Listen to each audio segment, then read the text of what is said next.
My name is Jenna Herbert. I am a research assistant at Carleton University. I am joined by Dr. Clara Portela of the University of Valencia, who is currently in Ottawa as the inaugural Konrad Adenauer Visiting Scholar on Transatlantic Relations. Our topic today are sanctions imposed by the European Union. You have published widely on this topic. What first piqued your interest in EU sanctions? Well, the reason why I started to look into sanctions of the European Union is because, well, first of all, I came from a European studies perspective and I was monitoring what the European Union did in its external relations. And I noticed that there was quite a lot of sanctions imposition. But then, if you looked at the literature in analyzing sanctions and sanctions imposition, sanctions effectiveness, there was hardly any mention of the EU as a sender of sanctions. So I was interested in finding out what is the specific character of the EU as an entity imposing sanctions, what is the policy that it follows, how does it select its targets, what norms or what objectives does it try to promote, and how is this different from what other key actors, key senders on the sanctions scene do. The EU imposes sanctions as part of its common foreign and security policy. What are the objectives of the EU sanctions regime, and what kind of sanctions does the EU impose? Well, the EU has committed publicly and programmatically to the imposition of targeted sanctions. So actually for a very long time, the sanctions practice of the EU has been characterized by very narrow measures that were imposed on specific individuals and entities. So there were hardly any measures that had an impact on the entire economy of the target country. However, recently we have seen how this sanctions practice has become a bit broader, so that it has started approximating, let's say, full embargoes. There are no full embargoes, strictly speaking, in force in EU sanctions practice, but it has departed recently from the very targeted approach that it followed initially.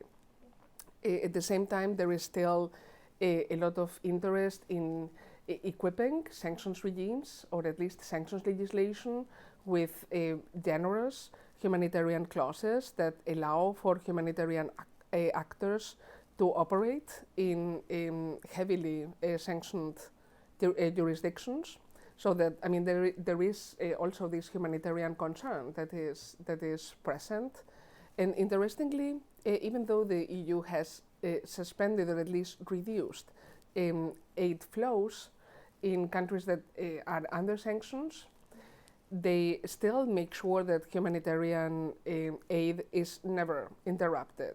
So it continues, and sometimes it is even increased in targets that are under sanctions.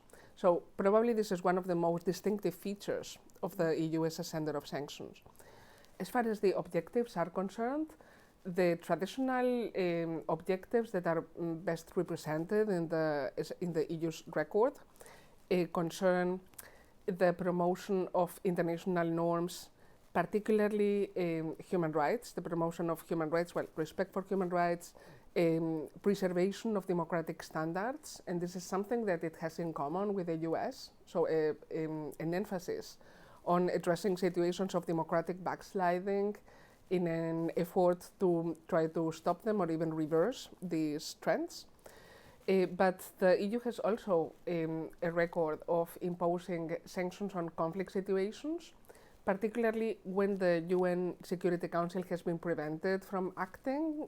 I think that one of the most notable recent examples are Syria, where there was a full-blown civil war going on and the UN Security Council didn't act upon it. Well, the EU imposed one of the most restrictive sanctions regimes that it has ever come up with in order to address the civil war in Syria. You have written about a shift in EU sanctions from comprehensive towards targeted sanctions. What is the difference? Is one type of sanctions more effective in practice? Well, the comparative effectiveness of targeted and comprehensive sanctions is not completely established. Actually, there are quite a number of authors who believe that sanctions tend to be more effective when they are comprehensive. But there's also some research that shows that the effectiveness of targeted sanctions tends to be comparable to comprehensive sanctions, which actually doesn't mean that the bar is very high, because sanctions altogether are never considered to be effective more than 1/3 of the times in which they are imposed.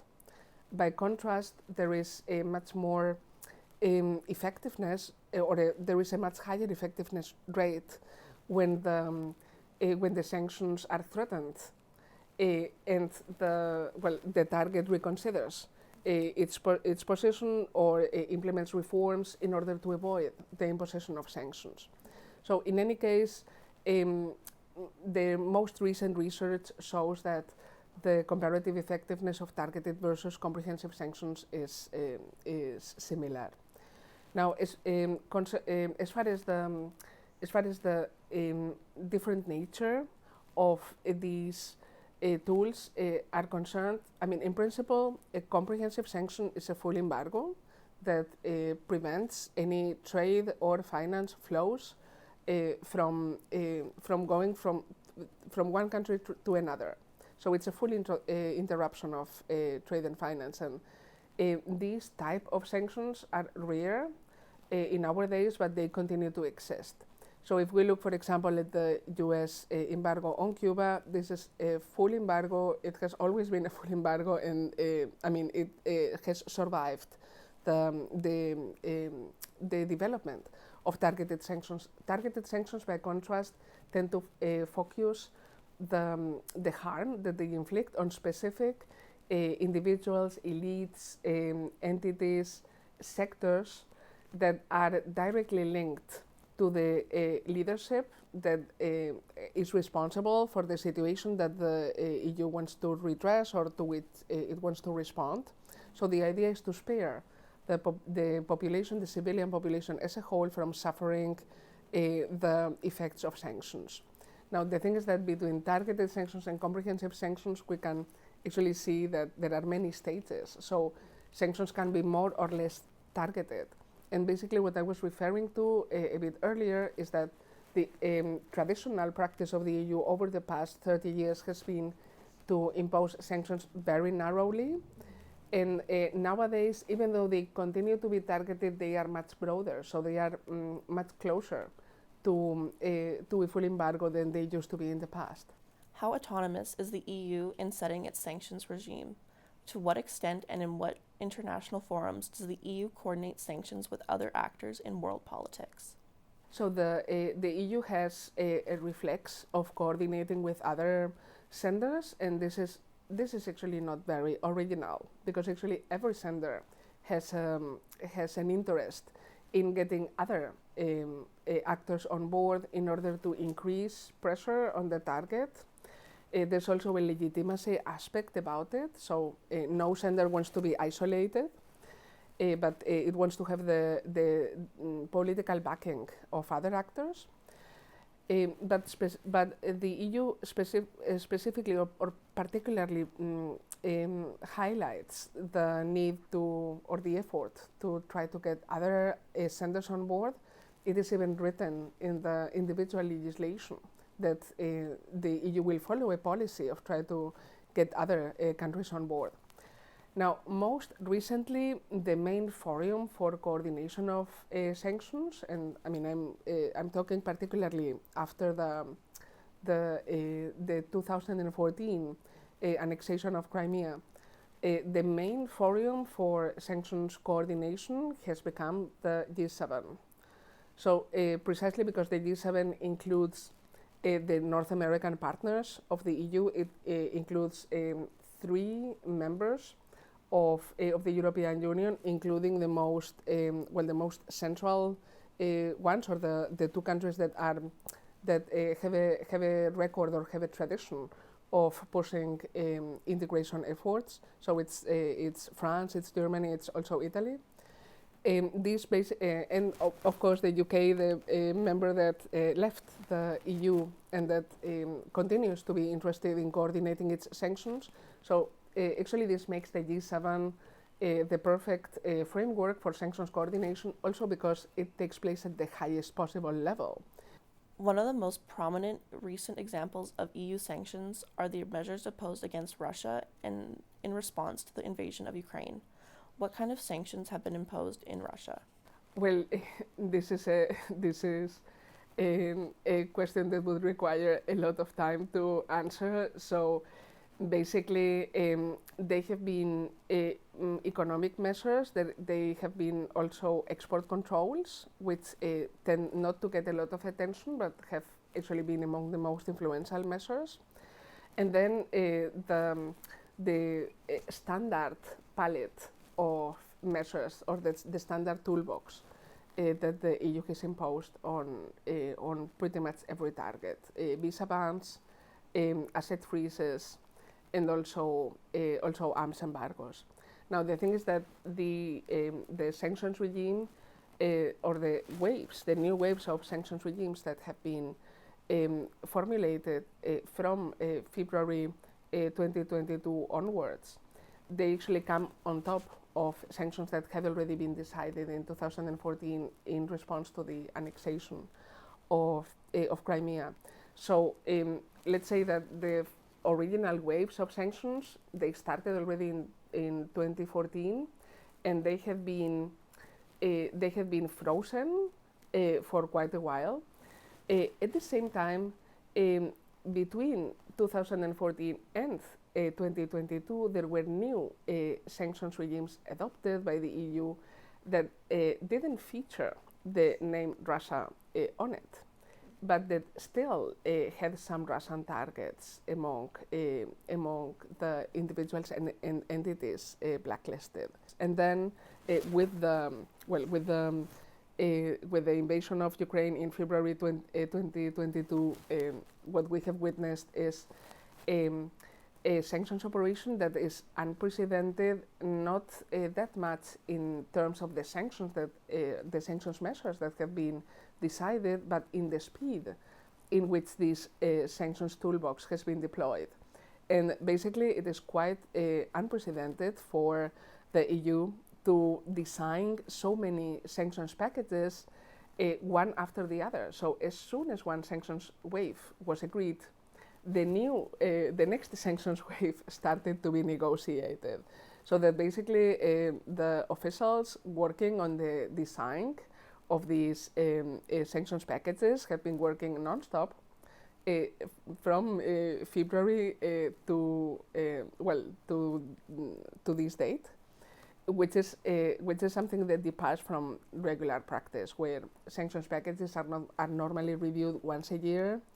And you really need big events on the ground in order to bring about a tightening of the sanctions regime between the annual reviews. The EU sanctions on Russia do not seem to have deterred Russia in its war efforts in Ukraine. They may have even contributed to rally around the flag effect. Do we have to conclude that the EU's sanctions on Russia have been ineffective? What indicators do we look at when we want to evaluate the effectiveness of sanctions? Well, this is obviously quite a complex situation to look into, but basically, we cannot yet conclude that EU sanctions have been ineffective, because they need time to work. So what is probably most eye-catching in this situation is that we're trying to respond to a tool that is very fast, like military force, with sanctions, which is a tool that is very slow.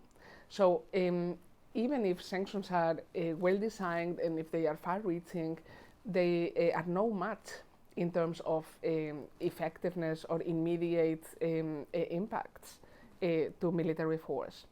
I think that the rally around the flag is a very real phenomenon that shouldn't be discarded, but it is very difficult for us to find out whether it is actually taking place or not, because basically the Russian population is operating under a situation that is highly repressive. So it is very difficult for us to distill from any public opinion polls whether opposition to the war has increased or not. At the same time, it was quite obvious that after the announcement of the partial mobilization, people became much more active in publicly opposing the war. So it looks like when measures are adopted that really bring the war home to them, these rally around the flag effects can be disrupted. Based on your scholarship, is it possible to identify what would need to change to make EU sanctions on Russia more effective? For instance, will the oil and oil products embargoes that come into effect in December 2022 and February 2023 lead to more effective sanction regimes? Well, certainly this is the key question, what happens to the energy, because it's not possible to dismantle energy relationships overnight. I think that the answer to how to make sanctions more effective, or how could sanctions be more effective in future, or how sanctions could have been more effective in this specific context, I think that what we need is better foresight, better preparation, because the Russian side was playing with an advantage in this specific instance. They knew what they were going to do, and they knew that sanctions were coming, so they could start preparing their economy to mitigate the impact. On the side of the EU, no such preparation existed. Nobody anticipated that there would be a need for far-reaching sanctions. So basically, everybody has had to improvise. EU sanctions have impacts not only on the target state, but they may also impact the EU member states as well as third countries. To what extent are the attitudes of the governments of these states, as well as public opinion within them, important for the success of EU sanctions? Well, public opinion is certainly important. I think that as far as effects on third countries are concerned, the type of measures that the EU has been imposing already take into account the fact that third countries should not be penalized for the measures. So, so far we haven't had important instances of EU measures having had major repercussions on third countries. But of course, one should not lose sight of the fact that it is important to communicate sanctions, the reasons why sanctions are designed in that specific way, why they are adopted in a way that makes it palatable to public opinion, particularly because the European, well, the population of EU member states is also going to notice the impacts of sanctions when they are economic and when they are sustained over time. So this communication is very important. Thank you very much, Dr. Portela, for this interview. Thank you for inviting me. It has been a pleasure.